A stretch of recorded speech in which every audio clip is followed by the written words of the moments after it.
well, man. What's your name? My name is Cardi Cornish. And you a legend?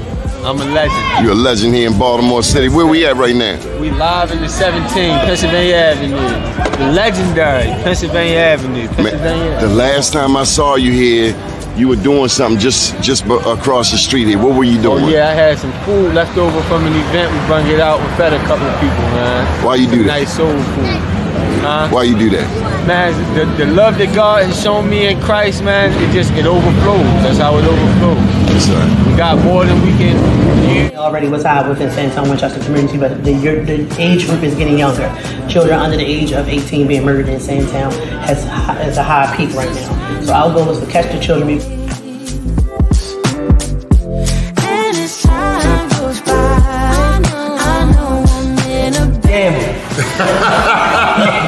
You're going hard, man. You're going hard on that man today. So what do you think, Mr. Mayor? You got manufacturing right here, helping our young people despite all of the challenges in the city of Baltimore, right here on North Avenue. No, it's really about the growth. Just knowing being there when they were down in Port Covington and seeing how far it's grown. Like you said earlier, like getting the sorbet, where we got the sorbet at the beginning, but now being able to, when I'm at Cannon Yards, get it, or anytime I'm down at Harbor Place to get it, and folks to not even know, but they gonna know now that like this is coming from young people in West Baltimore, right there in West Baltimore on North Avenue, where they think nothing great comes from, but they can see it in what the young people do. It's the things that you do. Here on the Pike, Mississippi, our very dear friend Floyd Mathis. A beautiful town, just leaving Algiers, which is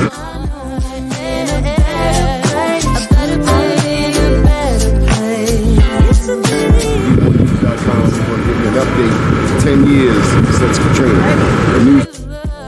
It's a smile on your face. And as time goes by, I know I'm in a better place. I'm in a better place. All right, y'all, this is what I came to New York for. Besides the Black Wall Street Awards, we're going in here and get some of this real good jerk chicken. Johnny Glover, out. Your skin, just the touch of your hand makes me tremble within. But we need to feed our loved ones.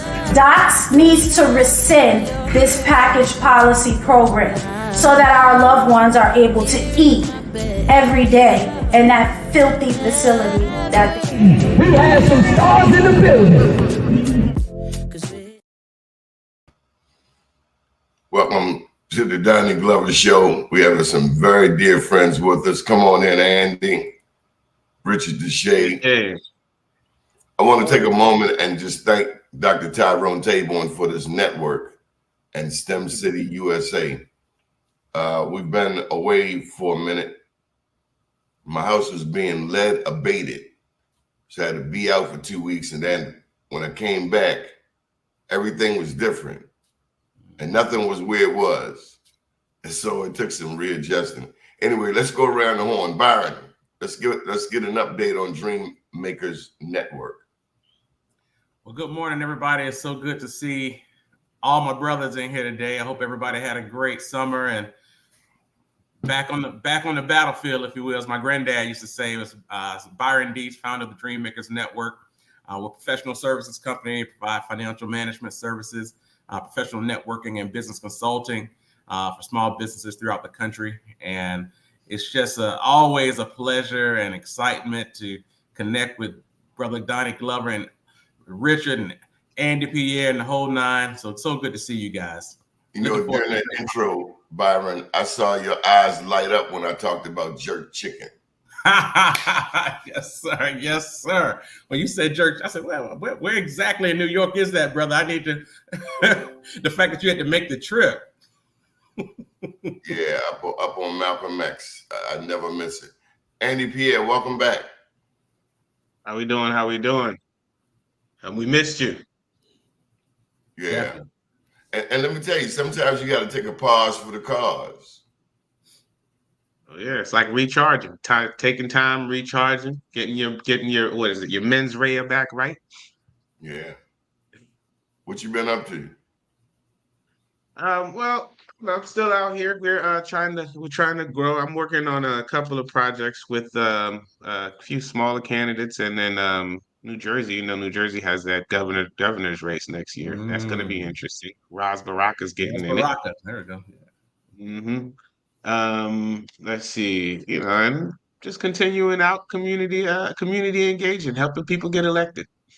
Ross Oh, Baraka and then comes there's from that special election in Prince George's County. That's going to be fun too. Speaking of Prince George's County, Richard Deshae Elliott, welcome back to the show. Good morning. Thank you for having me. Andy, thank you for your involvement in maintaining civic involvement in Prince George's County. And I'm ready to talk to you all about a shitload of Prince George's and national election stuff today. I set an alarm and everything, so I wouldn't miss this. Okay. So can we start with that Alsobrooks Hogan election? Sure, I get to go first. Recent polling has shown Alsobrooks with a slight lead or a tie. One of the most interesting factors in this race, Hogan has such high approval ratings, even among younger voters, even among Black voters, that the mass availability of vote by mail ballots, just like it did with Ben Jealous, might actually hurt the Alsobrooks campaign. We saw in 2018 during the Hogan re-election campaign, the Ben Jealous campaign, they massively expanded the accessibility to early voting, and that really hurt Ben Jealous, particularly in Montgomery County. I still believe that Alsobrooks is going to be the successful winner, but the earlier, I don't know, maybe 7% margin of victory, I put it maybe to like about 4% right now. It will be a very close race. And the most important question in national politics is Alsobrooks important enough to merit money, not appearances by the VP, not appearances by the president, but money for commercials. And I personally believe. Oh, go ahead. I understand that Hogan has a super PAC, and they're raising a boatload. Huh? John Bolton. Yeah, he has a super PAC, and they're raising a boatload of money for Hogan. Yeah, John Bolton just announced he was going to give $1 million. He's been on a fundraising tour where he went to, I think, 7 or so different stops. I think he is going to wisely spend basically all of his money near the very end of the campaign, when it's easier to differentiate his campaign from the Trump campaign. And while I still don't think it's going to be successful, it is going to be a roadmap for Republicans around the country in how to run a Senate campaign like Glenn Youngkin ran his gubernatorial campaign, trying to attract moderates while the campaign is still very conservative. Yeah. And speaking on John Bolton's PAC, John Bolton is spending the early money on behalf of Hogan, and he's taking the big swings. The attack ads are not from the Hogan campaign. John Bolton's putting them out. If you read the bottom of them, and he's hitting Angela Alsobrooks hard. It's hard for Angela Alsobrooks to respond because it's not coming from the opponent. Like, who is she going to attack? So that just puts her on the defense. So that's, I mean, like Richard said, man, this is going to be a blueprint for Republicans, and not just Republicans in Maryland, but Republicans nationally in Democratic strongholds. Because one thing that I would like when in college, when they always said, the multiple party system, it really only works if the parties are strong. And this lopsided thing that we have going on in the various jurisdictions where either Republicans are in control or Democrats are in control. Meanwhile, like, it's not as though the voters in the areas are all fully informed.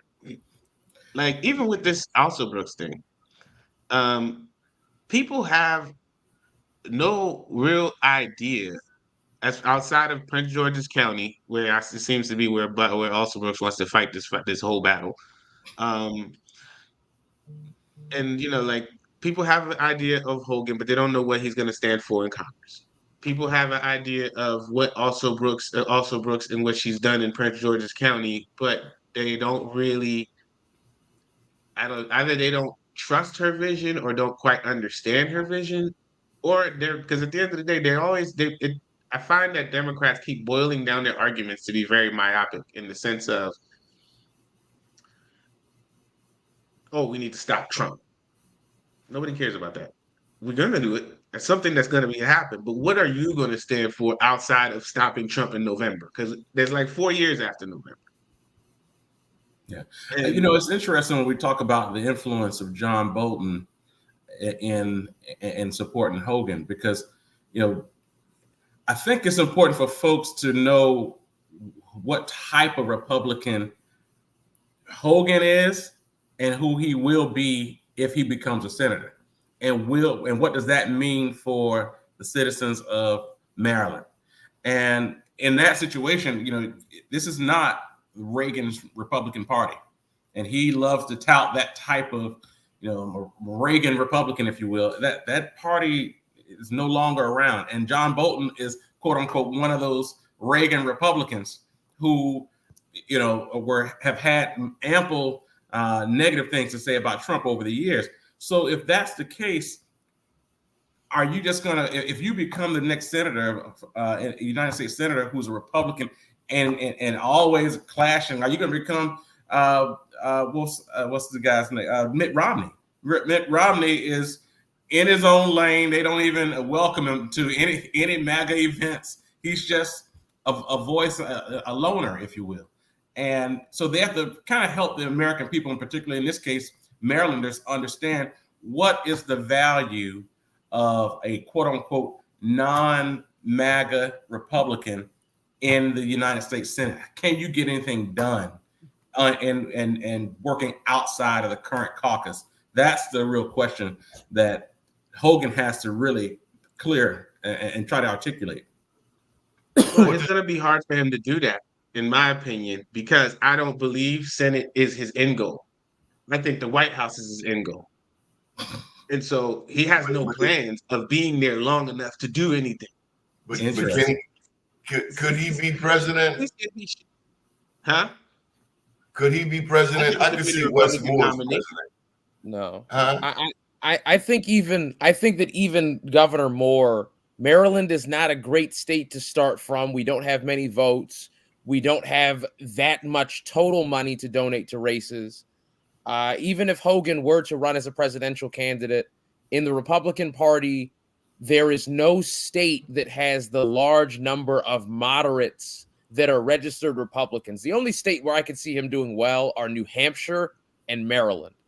That's pretty much the only states where he would do well in PA. Huh? He would do well in PA. He could potentially do well in PA. He could potentially do well in Delaware. Let's just call it like a regional effect. But of the states with large numbers of votes, the actual South or in the Midwest, I don't see him being particularly. He's not winning California. That's dead on the right. He's not winning California. He's not winning Texas. He's not winning New York. He's not winning. I think he might win Texas. Texas. I think he might win Texas, man. Because what religious iconography has Larry Hogan ever used? It wouldn't be about religion in Texas. I actually wanted to say what Byron was saying earlier. I actually don't put Larry Hogan in the Ronald Reagan school of republicanism. I'm actually going to put him along with Bolton in the George W. Bush category, where their main goal was not trying to ram ideology down your throat, so to speak, as much as it was convincing people that you are actually way more moderate than you are.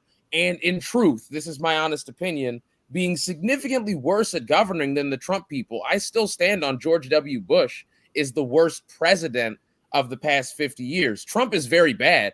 I'm not giving him any hosannas, but George W. Bush is really the individual between overseas war and ruining the economy and destroying black wealth like no other, that I'm going to comp Larry Hogan to by his style, not by ideology, but by his style of governance. Speaking of wealth, who is talking about black business?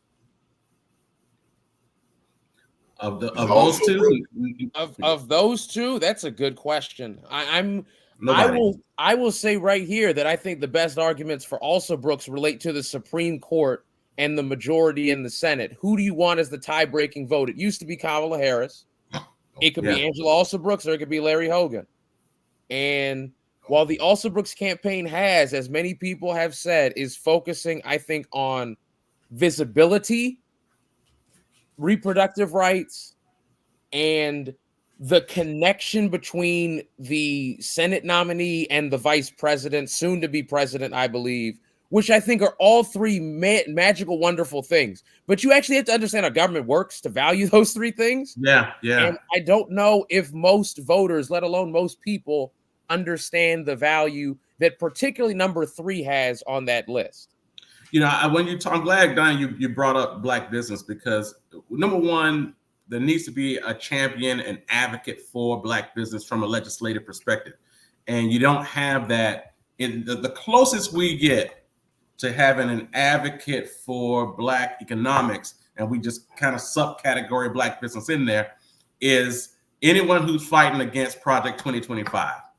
Because Project 2025 then now is an attack all in on all things affirmative action, all things DEI, 8A programs go away, you know, affirmative action in corporations and in education and the workforce. So as a subcategory, but to your main point, Donnie, there's no one, period, that's actively maybe speaking it on a national level, talking specifically about black business and how that affects the expansion of black businesses and how that affects the economy as a whole. And primarily because we need proper lobbyists to help get that message out and connect the dots to both parties to why that is something that needs to be real attention. I hate to say the word, but almost take a Nixon approach to having a themed black wealth objective to at least connect those dots back to black economics helps to employ black people, which ultimately lifts the economic base and the incomes for black folks across the country.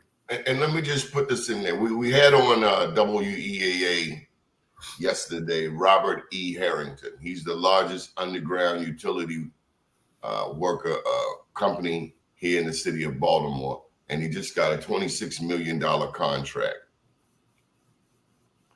And that contract included training other black companies to become primes.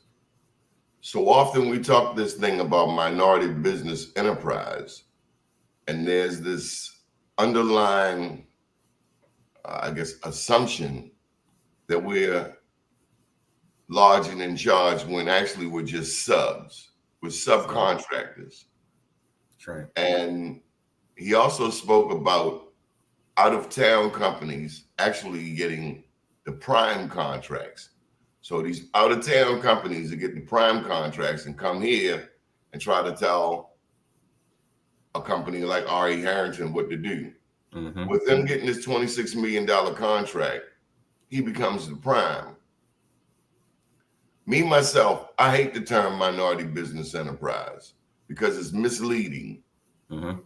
It's very misleading. We get the impression like we're really in there when we're really under there.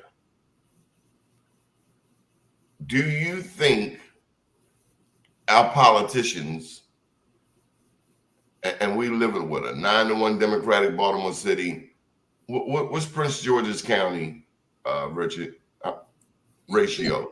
Basically 9-1. I think the voter registration is more than that, but like the results are pretty much 9-1.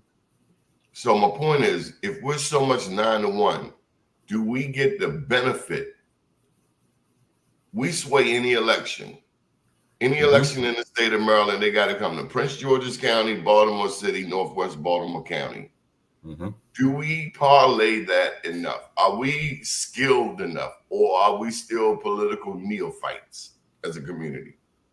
I think it's getting better. I think that among the things that Wes Moore has championed far more than any other governor our state has had is not only the recognition and support of Black businesses, but the direct interconnection of state governmental agencies. I'm blanking on the name of the one that Sean Stinnett works for off top, but the organization that Sean Stinnett works for has been at pretty much every Prince George's Chamber of Commerce event that there's been in the past couple of years.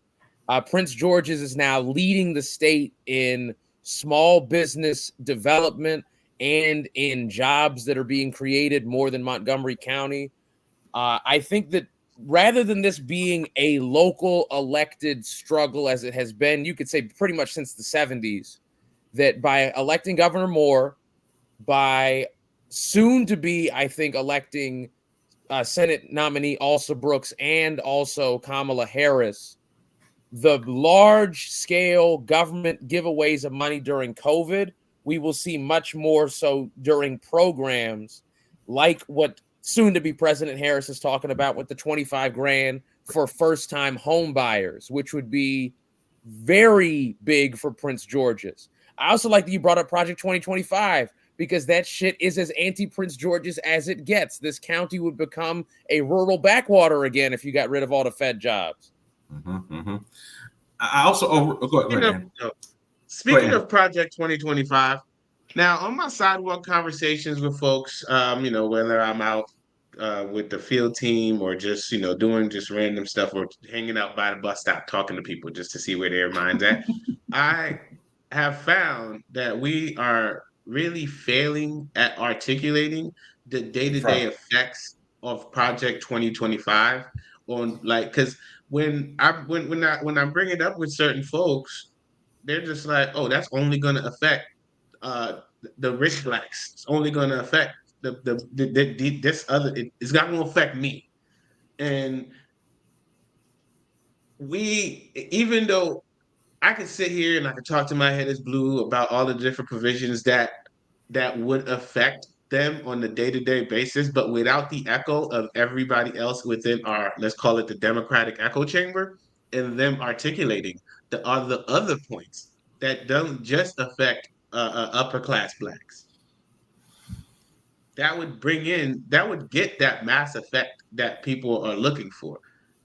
Well, Andy, what was big media talking about when Project 2025 became like a known entity? What was the main topic of conversation for 2 to 3 to 4 weeks? This Joe Biden nigga's too old. That was the only real media mention for several weeks. Project 2025, which again, anti-Prince George's, anti-Maryland, anti-Black, anti-education, and just bad. There's nothing good in it for anybody unless you are overwhelmingly wealthy or you run a chemical plant.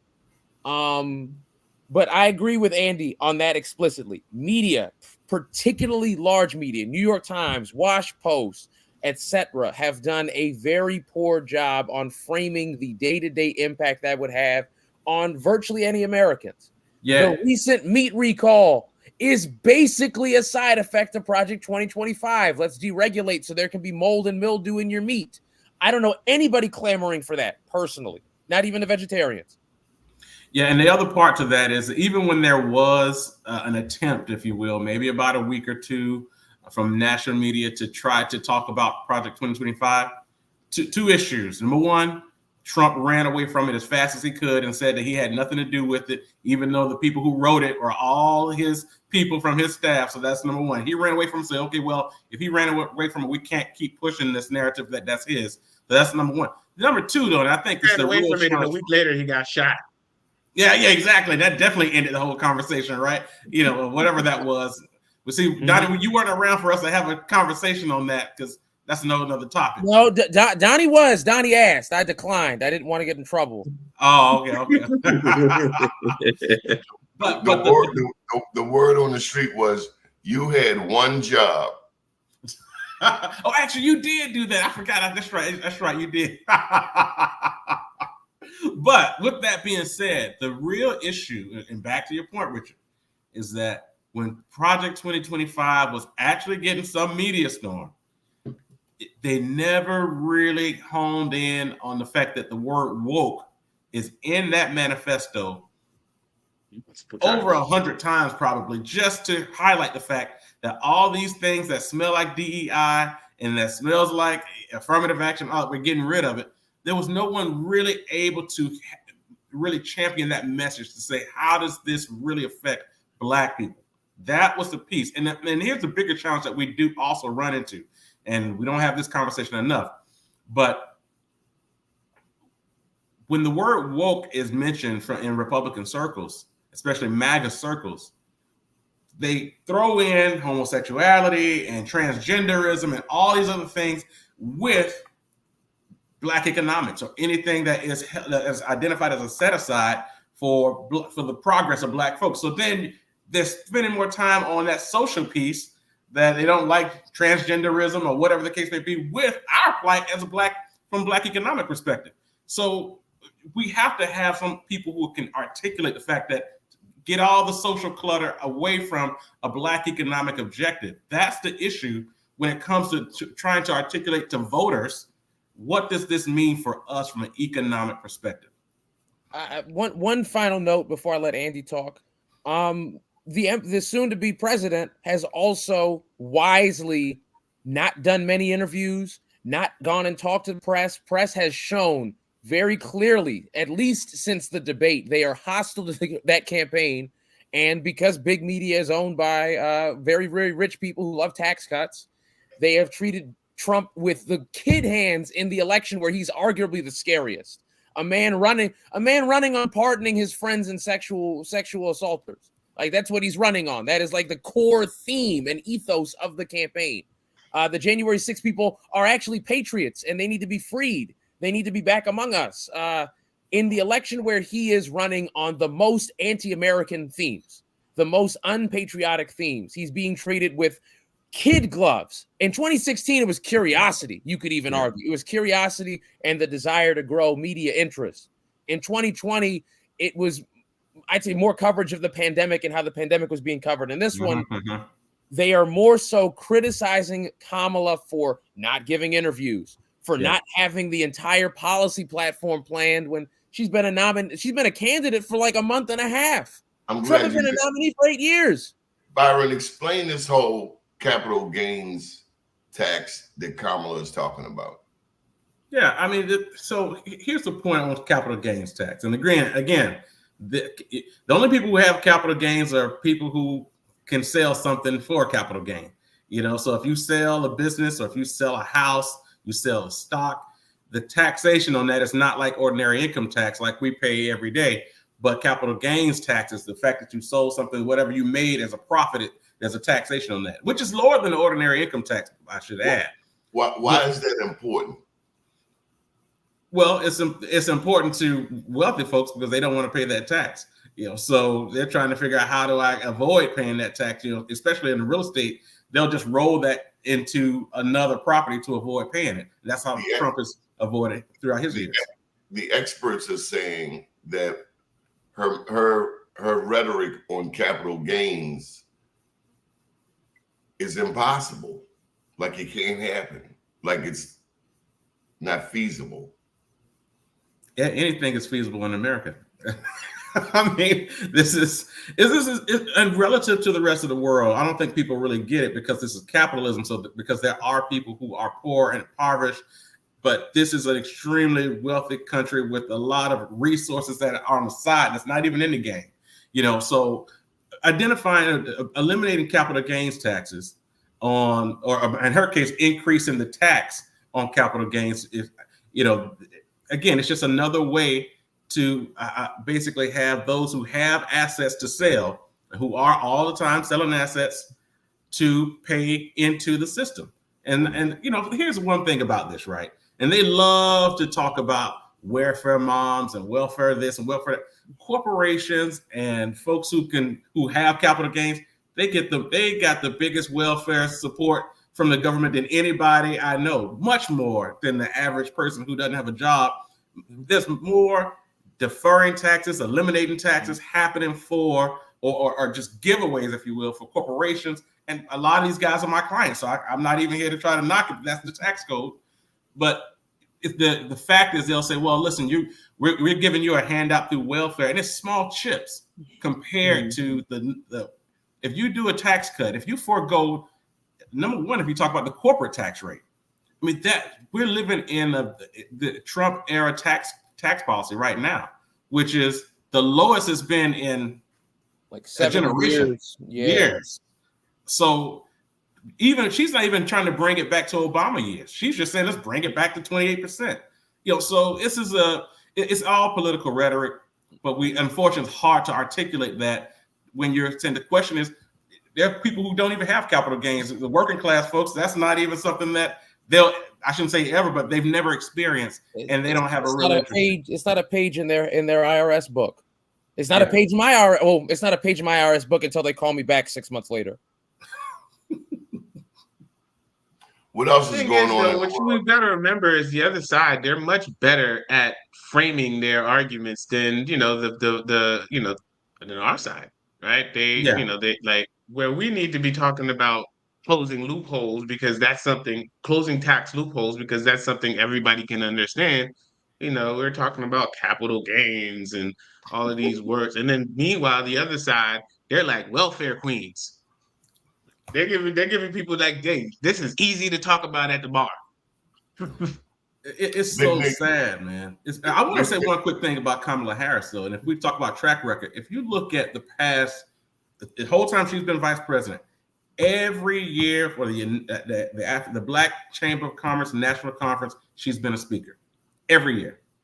If you go back when the PPP loans and all of the EIDL loans and things were coming out, she was front and center educating Black businesses at that conference when it was all virtual, when they started convening again.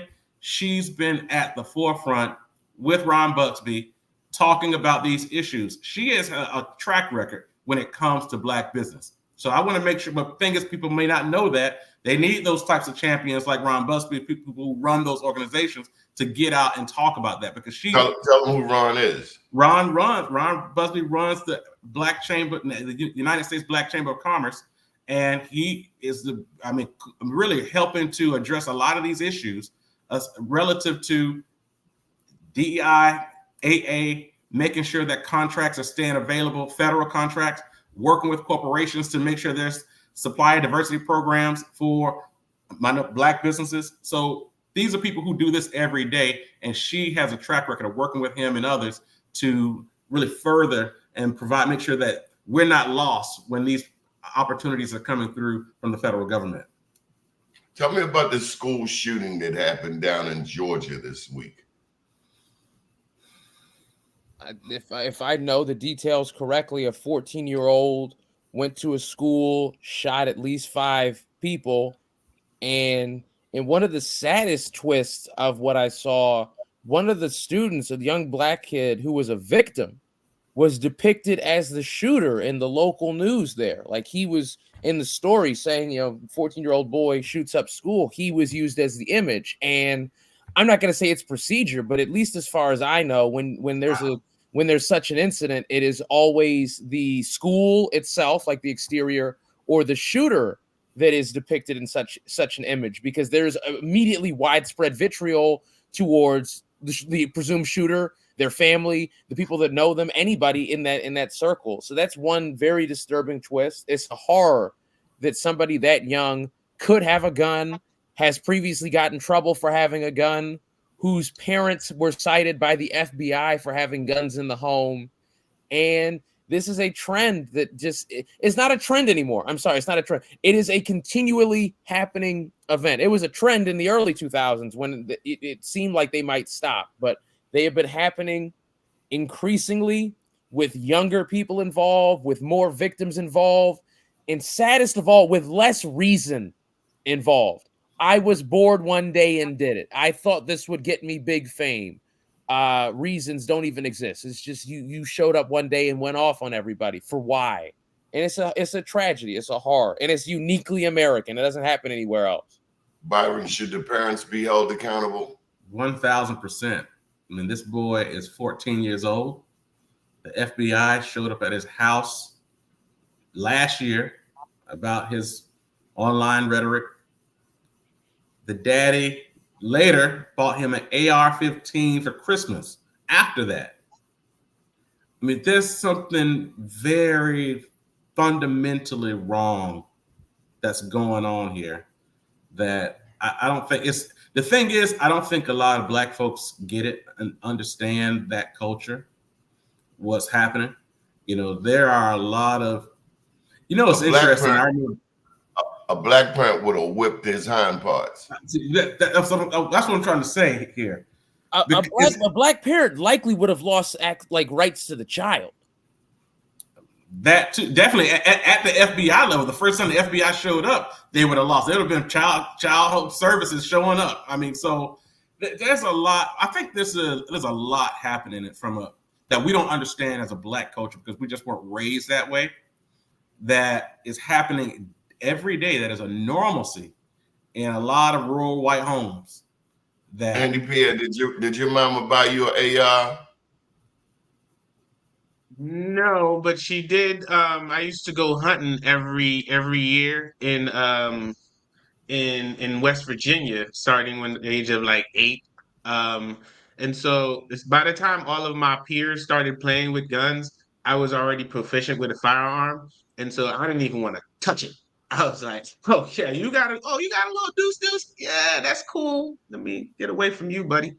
Because because then you learn how to respect the firearm. You then understand that the Saturday night special is not a thing to play with because it's got a really sensitive trigger. Like you just learn these things, and I think it's part of teaching the kids, right? Like you got a lot of parents who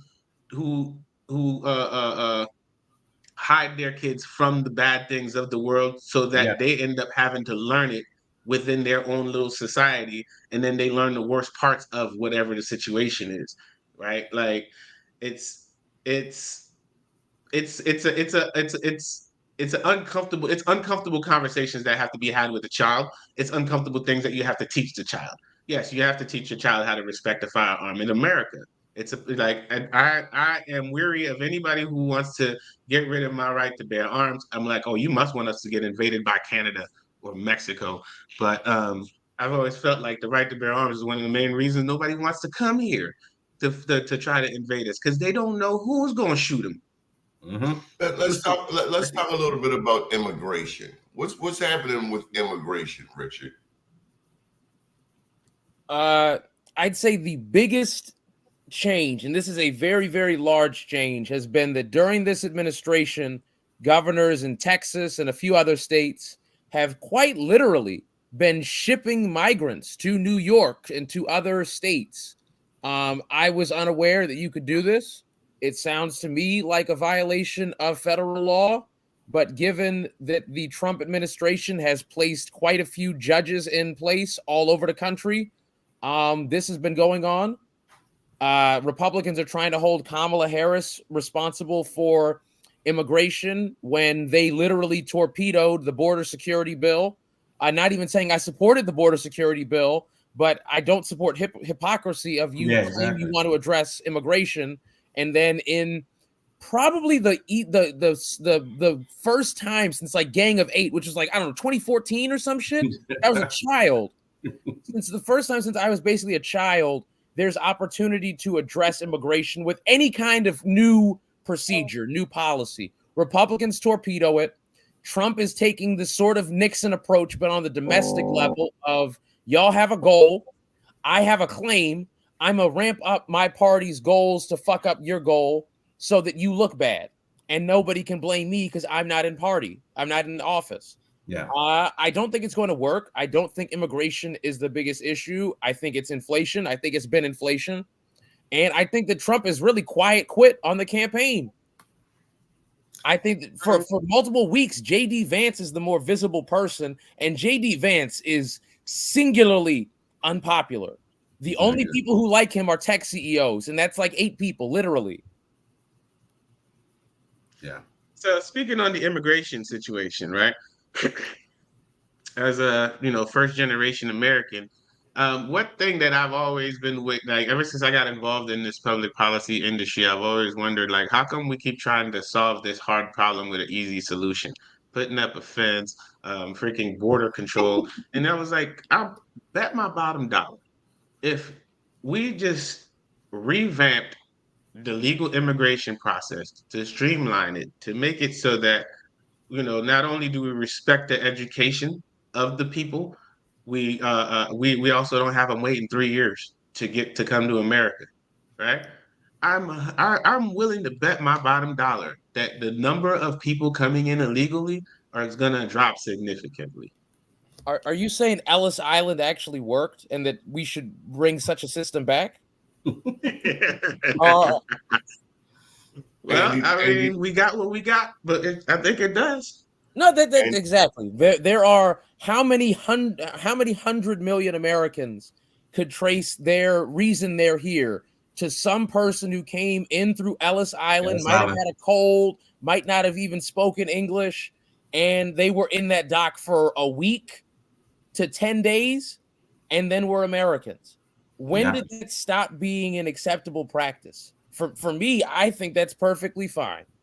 And Andy, I recall when the Haitians were crossing into America and they were met by men on horseback. With the whips. With whips. Mm-hmm. I think that was the 90s, right? No, a couple years ago. That was like 2 years ago, if 2 years ago. Oh yeah, I remember now. But I mean, what's more American than racism? Well, actually, I'll change that. Sexism is more American than racism. Is it?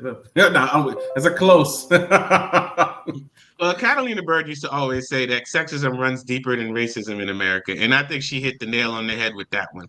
And I think that's one of the biggest problems that Kamala is going to have, and also with Alsobrooks, both, is that sexism does run deep.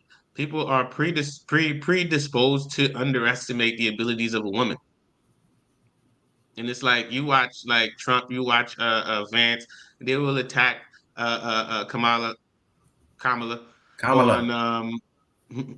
on just random things that you would not even attack another man on. She's not black. She's actually not black. Meanwhile, these are the same people who created the one drop rule. Yeah. She definitely has one drop of black in her that makes her black. We didn't make this rule. White people didn't. Listen, whenever you make the conscious decision to spend 4 or 5 years at historically black college, you're black. I don't care what people try to categorize you as. You chose to come here. You chose to be a part of this culture. Because the HBCU ain't no punk. Let me tell you ain't no punk. You could have easily gone to Stanford or any of those schools your daddy was teaching. Coming to Howard University, there are 1,001 reasons to go home every semester. That's what I'm talking about. HBCUs work, man.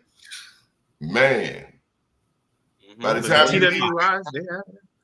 time you leave an HBCU, you should get 2 degrees. How about that? But you do adopt a family, and I think that's the reason why HBCUs are always so tight. Why they act like that? Because when you graduate, people look at you and say, "You went through all of that, and you still made it out. You're in the family."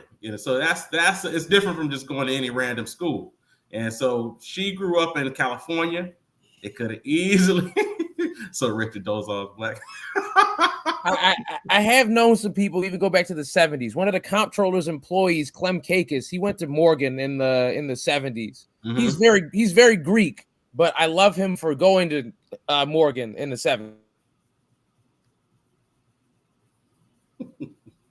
Donnie, I got a question for you after the pivot, but Byron, please go ahead. No, that was just my point. I mean, I think that the whole piece around here's a bigger thing. When it comes to all things MAGA GOP, it's so social. It's so social heavy. America's horrible. They're taking this. Sometimes when I look at the people in the crowd who are just like, the MAGA hats and everything, I'm like, do you realize, have you guys really read the policies that is coming out of this administration? You realize that none of this stuff supports you other than the social rhetoric. The social rhetoric may make you feel good and may make you say, protect my guns and I'm better than that black dude over there, whatever the case. But once you get past all of that stuff, where does this support you? Like we reached a point where quite literally people are selling their vote in exchange for their water being poisoned, for their air being poisoned, for their meat quite literally to be poisoned, for their taxes to go up. There have been many people who have brought up that their taxes have seemed to have gone up during the Biden administration when these are Trump era taxes that are still in effect. There have been virtually no positive outcomes of the first Trump term outside of the mainstreaming of isolationism and foreign policy. I'd say that's about it. That and Republicans have done very shitty down ballot. Those two things, I would love to hear any more things that you could cite as a positive that aren't necessarily even a reflection on the guy. But I'd say about those two. That's it. Andy, what should we expect from this debate on Tuesday? I'm very disappointed the mics are off, but I kind of expect for Kamala to give it to Trump. I think she's going to come at her because Trump he does not debate well with. He can't argue with black women. He's not good at arguing with a black woman, and I feel like that's like a skill that you have to hone. You're gonna take 1,000 losses before you even realize that. Oh no, it's not. You're not here. You're not gonna win. It's about mitigating what the end result is. I happily concede every day, so it's like. Richard, what should we expect in this debate? Question for you: who do you think is going to look worse after this debate? Trump after this one, or Michael Bloomberg after Elizabeth Warren tore a hole in his ass?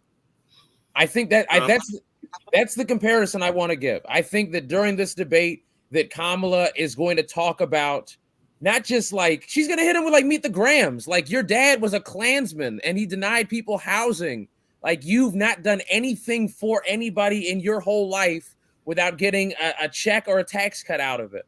You are solely responsible for how fucked up America is on like the lack of empathy in our society that has worsened since 2016. You're just bad.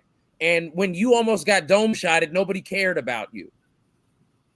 That's the thing. I completely expect for. Like I don't, so we know Trump's gonna go low. I don't expect for Kamala to go high. I hope she starts cut blocking that guy. She's not gonna go high. She's not going high. Do you think she would do better than Hillary Clinton did against Trump? Hell yeah. Yes, Hillary Clinton won that debate, but Hillary Clinton won that in like a clinical, this is how you win a debate way. Kamala's about to just beat his ass and talk shit on him in front of America, in front of the world. I mean, in a way that even Biden did. That congresswoman from Texas is helping her with debate prep. Yeah, I mean, she's going to treat him like a prosecutor treats a criminal. You know, she's going to highlight that. She's like, just run that on your rap sheet. Like, here's your rap sheet. Here's me. I'm a professional prosecutor. This is how we treat people with a rap sheet like yours. And and so she does that. She has to balance that. She has to balance that because there are a lot of registered voters who have a rap sheet. They actually show up, they vote, they are, you know what I'm saying, they have a rap sheet. So she can't go as hard on that line as people are talking about and expecting. Because, I mean, what did the Democrats got the felon vote, if we, for lack of a better word. Speaking of felons, like, she has to straddle that line. Will Trump be prosecuted again? It's over. I think after the election he will be. Yeah, that's right. If he's not the president. Mm-hmm. Mm-hmm. If he's not the president, then yeah. If he is the president, presidential immunity is a real thing now. That's not theory anymore. That's not academic. And that's a part of Project 2025 in a sense. I mean, it's actually a precursor now. I mean, the Supreme Court just laid it out. So that's not even, let's just say that was the first piece of Project 2025 that is now real. Mm-hmm. So, I think here's the other big part when we talk about Project 2025, and it's sad, again, to your earlier point, that they've slowed down the conversation on that. But I don't think folks realize that this will restructure what we understand as American democracy. Mm-hmm. Like, this will restructure that balance. If you're the three branches of government and the role it plays from a balance perspective. Because if you go to go to Google now and just type in, behind, I think it was MAGA rallies right now. The people who are registering folks to vote are also registering folks who have shown interest in serving in an agency, in a government agency. Mm-hmm. Yeah, this is the first example of a former administration campaigning on these jobs are going to be open for the taking. We want to move jobs out of DC. Not even just we want to fire Black employees. We want to move jobs out of DC, which would be horrific for the region, would remove X number of six-figure jobs, would force X number of highly educated professional Black families that have been rooted here to move.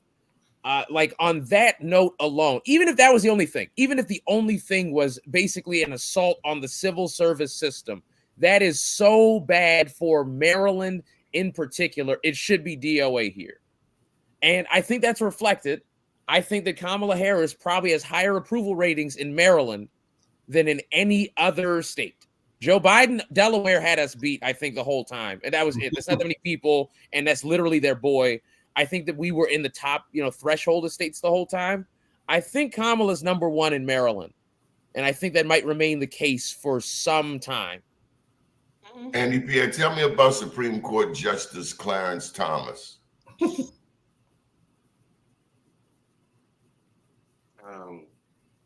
I don't want to say anything mean about the guy. Obviously, he's shady. I can fill in, I suppose. Come on in. Clarence Thomas, who became a Supreme Court justice in a very controversial process and has pretty much been the person to cause the largest swing on the Supreme Court at the very least since the 1960s. Doesn't talk very much, is the most conservative person there, has bizarrely used Black nationalist arguments against federal programs on we don't like being relying on others, and we like to stand on our own feet as justifiers to undo the progress of the civil rights movement. Yeah. In the long course of American history, he will be maybe among the 7 or so greatest threats to American democracy post World War II with ease. With ease. Yeah. Okay, so tell me about them Ravens in Kansas City last night. Let me say this, because I stayed up and I went through my energies on this. I don't think too many teams are going to beat Baltimore this year. They took that loss last night. I think Lamar realized very early in the game that his offensive line is not ready for a just sit back in the pocket and throw all night kind of thing. So he realized that he was going to have to come up with something else. And I'm glad that the offensive coordinator allowed him to improvise on the spot. So what we saw last night, Lamar almost had almost 500 yards himself just between running and passing. But they got to go to work on that offensive line. It's spotty, and if you run up against a guy like Chris Jones, anybody like that, a defensive tackle who can plow through those dudes, you got to come up with something else. I will say though, it just felt exciting to see Derrick Henry back there.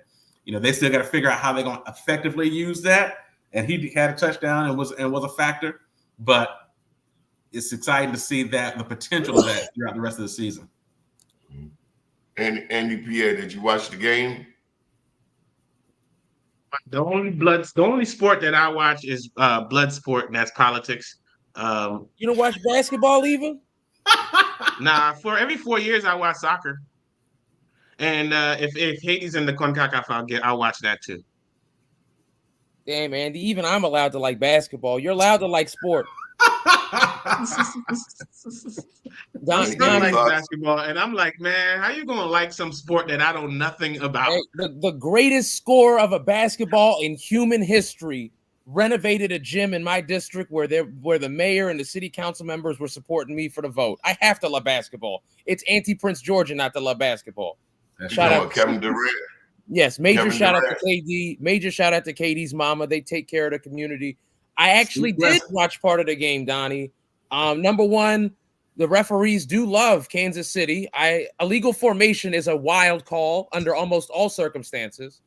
Early in the first quarter, there was a clear pass interference where the receiver got lit up before the ball hit him, and then they called illegal formation, and I immediately knew that the league has a very vested interest in the continued success of Patrick Mahomes as potentially the guy to replace Tom Brady as the GOAT. Yeah. I like Derrick Henry, and that the Baltimore Ravens can now be viewed as like a major free agent target city. That's not been the case the entire time. Derrick Henry is a top-level player in the NFL. Yeah. Him joining Lamar Jackson is almost like a theory in how you could play football. Having two players that could run inside, outside, sweep, play action. If they do more option plays, they will be very successful. They should do more option plays. I agree. Okay. Any final thoughts as we go around the horn? Let's start with you, Richard. Yes, in the District 5 special election in Prince George's, where Andy Pierre is playing a pivotal role, we have two major candidates already, being Cheverly Mayor Casey Munyene and Democratic National Committee delegate Ryan Middleton. Ryan Middleton has garnered several major endorsements. Mayor Casey has started to get some endorsements. Mayor Casey is doing a grassroots campaign, trying to reach out on the issues, trying to showcase that her abilities as mayor will reflect very well as a county council member. Ryan Middleton is knocking doors individually and has gotten endorsements from, among others, Angela Alsobrooks, delegate Jazz Lewis, and Senator Ron Watson. I think that is like the next race to watch in the area. It is unlikely, in my opinion, that there will be a special election to replace Angela Alsobrooks, who is going to be the next county executive. We'll talk about the next episode of Dragon Ball Z. Thank you for having me, Donnie. I'm a mute. Okay. Andy Pierre. Speaking on the special election, I want to make sure that folks realize that Senator Benson and her delegates, they want to host a interview of all of the candidates. So that's one thing or another. And, like apparently that's how it is in Prince George's County, where like all of the endorsements go out beforehand and then they use that to scare off some other candidates. And that's one of the reasons why I like Casey, is because she's like, I don't care. Like, okay, let's do it. But we love him in the playing field. Ryan has all of the endorsements. Apparently he has $100,000, but I mean, we still need to see if he's a strategist, because a lot of these guys, that they love to do is take a glorified field director and put him as campaign manager, and they end up running the campaign the whole time. And I'm like, hey, listen, if you're going to spend all your time on doors, trust me, my candidate's not going to spend nowhere near as much time on the doors as you, and we're going to get more stretch than you. But, and also there's that New Jersey thing that's going to be exciting. I don't know if we're going to be talking about it, but Ras Baraka got some stuff with him, but he also did a lot of good stuff. So if we end up bringing it up in the next few episodes, that'll be a fun conversation. Better mayor, Ras Baraka or Cory Booker? Baraka. Correct answer. We love public schools. Thank you.